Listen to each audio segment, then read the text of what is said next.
A Kansas man's cancer diagnosis almost cost him a leg until doctors suggested a first-of-its-kind surgery in the state of Kansas, a new 3D printed titanium pelvis. Reporter Joe Chiodo has the story.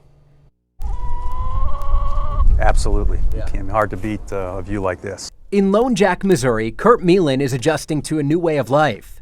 We moved out here, I think, around October of last year. Built a chicken house, and there's nothing he can't do or he won't try to do. He and his wife Alicia's new 5 acres of land take a lot of work and a lot of patience. Much like another adjustment that Kurt's taking in stride, step by step. So really, it's almost a new lease on life. It's a very rare cancer. I think they said happens in less than 4% of people that have cancer. A soccer coach for 10 years in Blue Valley, Kurt became concerned a few years ago when pain would flare up on the field doing drills and running. He learned he had chondrosarcoma of his pelvis and hip. So the option was they take off your leg or they take off your leg. So either option wasn't acceptable to me.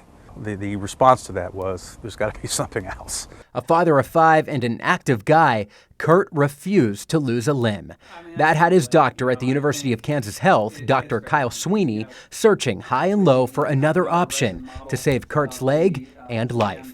It's actually a 3D model. He found that solution in a 3D printer. Dr. Sweeney would implant a titanium 3D printed partial pelvis into Kurt by melding a CT scan and an MRI together using precise imaging. But such a surgery had never been done before in the state of Kansas. I immediately jumped on it and I said, well, you know, I'll if it's the first one that KU ever did, I'll be your guy. It sounded crazy, but yeah, it was neat to watch.